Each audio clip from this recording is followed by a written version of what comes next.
Now, that bird, he would say, is maybe 200 years old, Hawkins. They live forever mostly, and if anybody sees more wickedness, it must be the devil himself.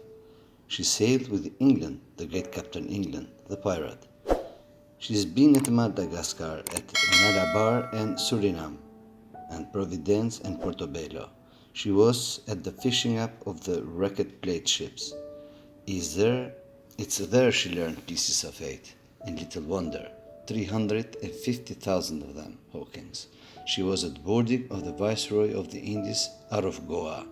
She was, and to look at her, you would think she was a baby. But you smelled powder, didn't you, Captain? Rabbi, no about? The parrot would scream.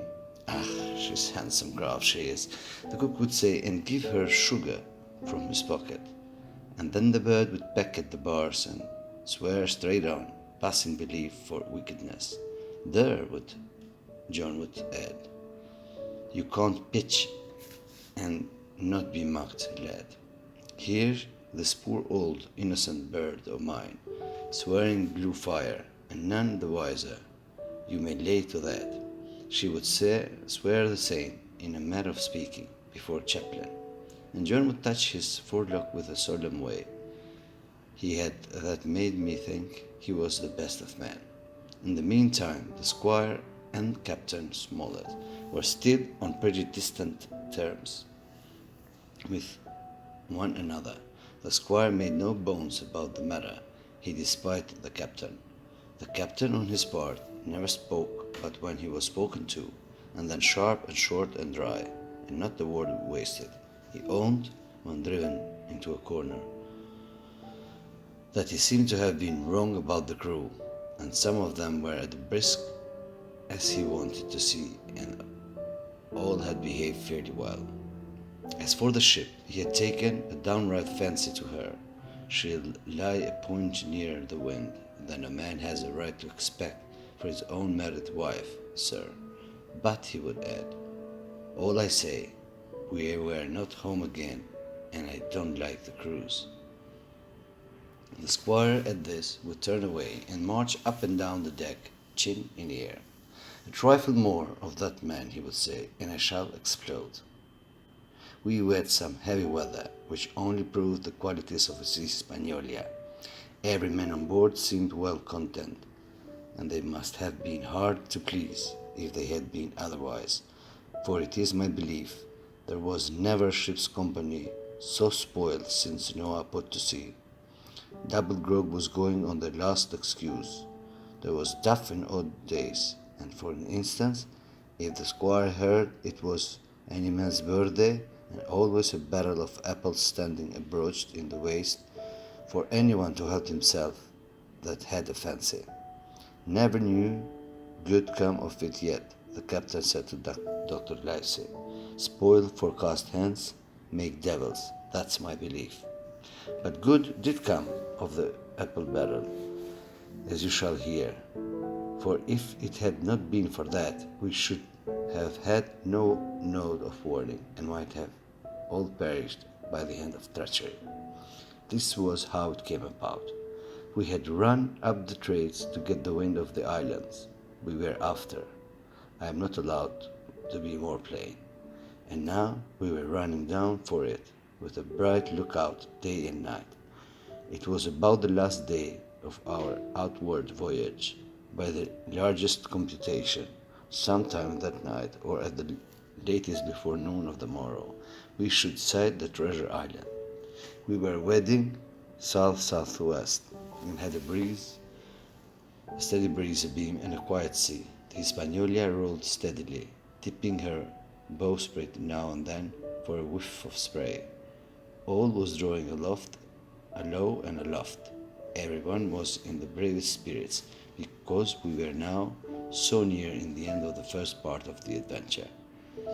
Now, just after sundown, when all my work was over and I was on my way to my berth, it occurred to me that I should like an apple. I ran on deck. The watch was all forward, looking out for the island. The man at the helm was watching the luff of the sail and whistling away gently to himself. And that was the only sound, excepting the swish of the sea against the bows and sound and the round signs of the ship. In I got bodily into the apple barrel and found there was scarce any apple left, but sitting down there in the dark, what with the sound of the waters and the rocking movement of the ship, I had either fallen asleep or I was at the point of doing so when a heavy man sat down with rather a clash close by. The barrel shook as he leaned his shoulder against it, and I was just about to jump up when the man began to speak. It was Silver's voice, and before I had heard a dozen words, I would not have shown myself for all the world, but lay there trembling and listening, in the extreme of fear and curiosity. For from these dozen words I understood that the lives of all the honest men aboard depended upon me alone. What I heard in the apple barrel. No, not I, said Silver. Flint was captain. I was quartermaster along with my timber leg. The same broadside I lost my leg. Old Pew lost his deadlights. It was a master surgeon him that amputated me out of the college and all, Latin by the bucket and what not. But he was hanged like a dog and sun-dried like the rest at the Corso Castle.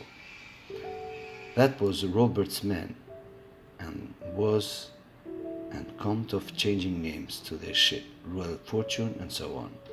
Now, what a ship was Christianized, so let her say, her stay, I say. So it was with Cassandra, was brought us all safe home from Malabar after England took the viceroy of the Indies. So it was with the old Walrus, Flint's old ship, as I've seen a mug with a red blood and fit to sink with gold. Ah, cried another voice, that of the youngest hand on board, and evidently full of admiration. He was the flower of the flock, was Flint. Davis was a man too, by all accounts, said Silver. I never sailed along with him, first with England and then with Flint. That's my story. And now, here on my own account, in a matter of speaking, I laid by 900 safe, from England 2,000 after Flint. That ain't bad for a man before the mast. All safe in bank. Tain't earning now. It's saving, does it? You may lay to that. Where's old Englishman now? I don't know. Where Flint's? Why, most of them aboard here, and glad to get the duff. Been begging before that, some on 'em. Old Pew, as had lost his side, and might have felt shame, spends £1,200 in a year, like a lord in Parliament. Where is he now? Well, he's dead now, and under hatches. But for 2 years before that, shiver my timbers, the man was starving. He begged, and he stole, and he cut throats, and he starved at that by the powers. Well, it ain't much use after all, said the young seaman. Tain't much use for fools, you may lay to it. That's nor nothing, cried Silver. But now, you look here, you're young you are, but you're as smart as paint. I see that when I set my eyes on you, and I'll talk to you like a man. You may imagine how I felt when I heard this abominable old rogue addressing another in the same words of flattery as he had used to myself. I think I had been able that I would have killed him through the barrel. Meanwhile, he ran on, little supposing he was overheard. Hear about the gentlemen of fortune. They life's the rough, and they risk swinging, but they eat and drink like fighting cocks, and when a cruise is done, why, it's hundreds of pounds instead of hundreds of farthings in their pockets. Now, the most goes for rum, and a good fling, and to sea again in their shirts. But that's not the course I lay. I puts it all away, some here, some there, and none too much anywheres, for reasons of suspicion. I'm 50, mark you, once back from this cruise, I sat up, gentlemen, in earnest. Time enough too, say you. Ah, but I lived easy in the meantime. Never denied myself or nothing hard desires, and slept soft and ate daintily all my days, but when at sea. Now, how did I begin? Before the mast, like you.